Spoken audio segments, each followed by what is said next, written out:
जय शंकर. श्री स्वामी समर्थ. पुढच्या प्रवासाची सुरुवात.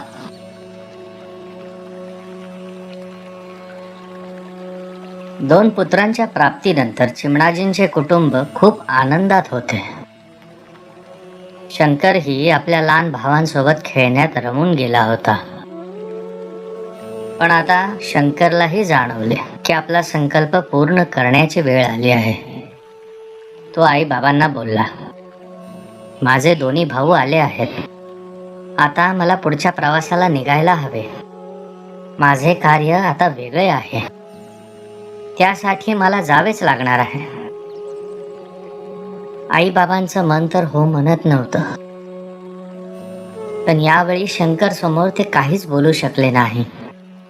त्यांना हे ठाऊक होते की आता शंकरला अनेक कार्य करायचे आहेत. आपण त्याला अजून अडवणं योग्य नाही. त्या दोघांनीही बाळशंकरला पुढच्या प्रवासासाठी परवानगी दिली. निघायची तयारी झाली. आईने शंकरचे कपडे बांधले. त्याच्यासाठी घोंगडीही दिली. त्याला जवळ ठेवायला थोडे लाडू देत ती म्हणाली, बाळशंकर, हे इतकेच आहे तुझ्या गरीब आईकडे तुला देण्यासाठी. शंकर म्हणाला की गरीब कशावरून? असं मनातही आणू नकोस आई.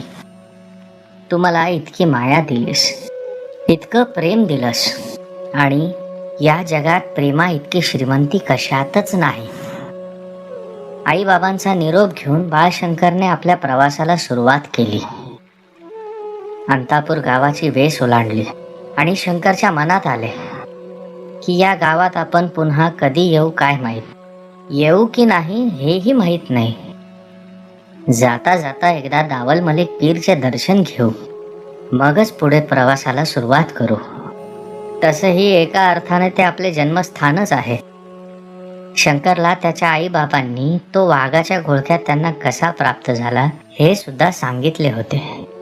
दावल मलिक पीरला पोचून दर्शन घेऊन बाळशंकर तेथील व्यवस्था पाहणाऱ्या बाबांना प्रसाद मागू लागला. हातावर प्रसाद घेत तो बाबांना पुढच्या प्रवासाबद्दल सांगू लागला. तेव्हा बाबांनी शंकरला सांगितले की दावल मलिक पीर खरं तर एक नाथांची समाधी होती. देवांच्या मूर्त्या फोडणाऱ्या यवनांपासून रक्षण करण्यासाठी या समाधीला पीरचे रूप दिले होते. ते बाबा शंकरला महाराजांचा प्रसाद म्हणून तिथली चादर देत म्हणाले, हे घे बाळ, ही चादर या नाथांचा प्रसाद म्हणून राहू दे तुला. तुझा आणि यांचा काहीतरी जुना संबंध असला पाहिजे, म्हणून तुझ्या जन्मदात्यांनी तुला यांच्याजवळ सोडले असावे. ती चादर घेऊन बाबांच्या पाया पडून शंकर पुढे निघाला. पुढे कुठे जायचे, काय करायचे, शंकरला आता काहीच कळत नव्हते. त्याने विचार केला, कुठेतरी शांत बसून पुढचा प्रवास कसा करायचा ते ठरवूया. सर्वात जवळचे तीर्थस्थान म्हणजे नाशिक. नाशिकला जाऊन पुढच्या प्रवासाचा विचार करू असे शंकरने ठरवले आणि तो नाशिकला निघाला. बाळशंकरला नाशिकच्या प्रवासात कोण भेटले आणि पुढे अनेक घटना त्याच्या आयुष्यात घडल्या. बघूयात पुढील भागांमध्ये. जय शंकर. श्री स्वामी समर्थ. संतवर्य योगीराज सद्गुरु राजाधिराज श्री शंकर महाराज की जय. श्री स्वामी समर्थ. श्री स्वामी समर्थ. श्री स्वामी समर्थ. श्री स्वामी समर्थ. श्री स्वामी समर्थ.